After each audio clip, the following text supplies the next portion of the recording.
Hi, everyone. It's Tuesday, December 15th.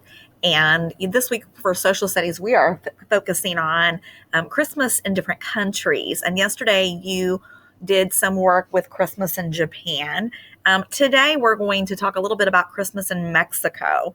And you're going to watch a little video, if you haven't already, about how Christmas is maybe different or similar in Mexico.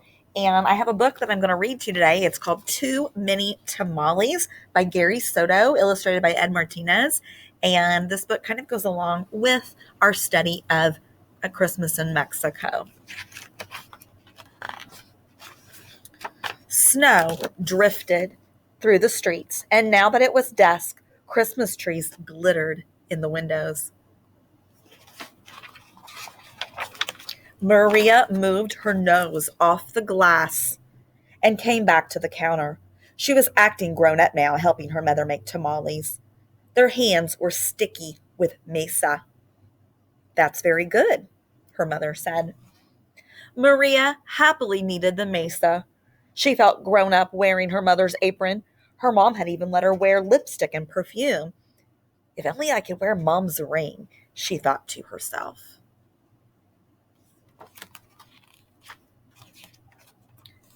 Maria's mother had placed her diamond ring on the kitchen counter. Maria loved that ring. She loved how it sparkled like their Christmas tree lights.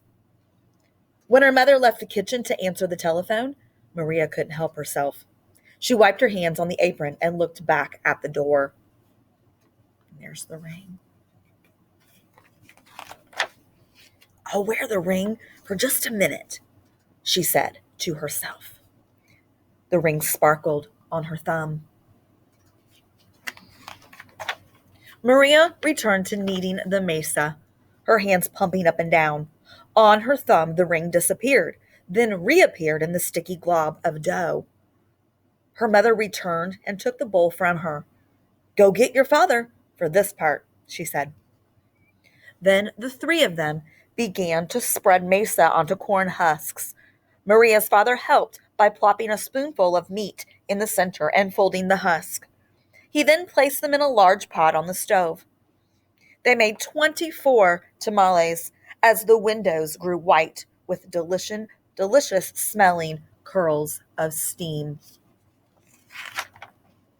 A few hours later, the family came over with armfuls of bright presents. Her grandparents, her uncle and aunt, and her cousins Dolores, Teresa, and Danny. Maria kissed everyone hello. Then she grabbed Dolores by the arm and took her upstairs to play, with the other cousins tagging along after them.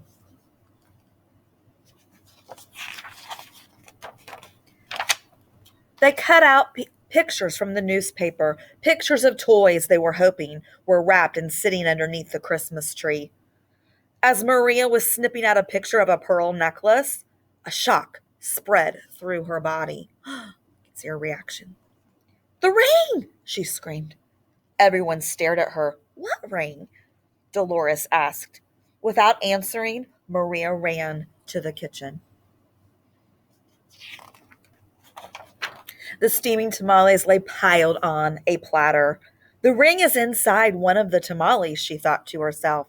It must have come off when I was kneading the mesa. Dolores, Teresa, and Danny skidded into the kitchen behind her. Help me, Maria cried. They looked at each other. Danny piped up first. What do you want us to do? Eat them, she said. If you bite something hard, tell me. The four of them started eating. They ripped off the husks and bit into them. The first one was good, the second one pretty good. But by the third tamale, they were tired of the taste. Keep eating, Maria scolded. Corn husks littered the floor. Their stomachs were stretched till they hurt, but the cousins kept eating until only one tamale remained on the plate. This must be it, she said. The ring must be in that one. We'll each take a bite. You first, Danny. Danny was the youngest, so he didn't argue. He took a bite. Nothing. Dolores took a bite. Nothing. Teresa took a big bite. Nothing. It was Maria's turn. She took a deep breath and slowly, gently bit into the last mouthful of tamale. Nothing. Didn't any of you bite something hard? Maria asked. Danny frowned. I think I swallowed something hard, he said. Swallowed it? Maria cried, her eyes big with worry. She looked inside his mouth. Teresa said, I didn't bite into anything hard, but I think I'm sick. She held her stomach with both hands. Maria didn't dare look into Teresa's mouth. She wanted to throw herself onto the floor and cry. The ring was now in her cousin's throat, or worse, his belly. How in the world could she tell her mother? But I have to, she thought. She could feel tears pressing to get out as she walked into the living room where the grown-ups were talking. They chattered so loudly that Maria didn't know how to interrupt. Finally, she tugged on her mother's sleeve. What's the matter? Her mother asked. She took Maria's hand. I did something wrong, Maria sobbed. What? Her mother said. Maria thought about the beautiful ring that was now sitting inside Danny's belly and got ready to confess. Then she gasped. The ring was on her mother's finger, bright as ever. The ring! Maria nearly screamed. Maria's mother scraped off a flake of dried mesa. You were playing with it? She said, smiling gently. I wanted to wear it, Maria said, looking down at the ring. Then she told them all about how they'd eaten the tamales. Her mother moved the ring a little on her finger. It winked a silvery light. Maria looked up and Aunt Rosa winked at her too. Well, it looks like we all have to cook up another bunch of tamales, Rosa said cheerfully. Maria held her full stomach as everyone filed into the kitchen, joking and laughing. At first, she still felt like crying as she needed a great bowl of mesa next to Aunt Rosa. As she pumped her hands up and down, a leftover tear fell from her eyelashes into the bowl, and for just a second, rested on her finger, sparkling like a jewel. Then Rosa nudged her with the elbow and said, Hey, Nina, it's not so bad. Everyone knows that the second batch of tamales always tastes better than the first, right? When Dolores, Teresa, and Danny heard that from the other side of the room, they let off a groan the size of 24 tamales. Then Maria couldn't help herself. She laughed, and pretty soon everyone else was laughing, including her mother. And when Maria put her hands back into the bowl of mesa, the leftover tear was gone. So she was honest, and she told her mother what she had done.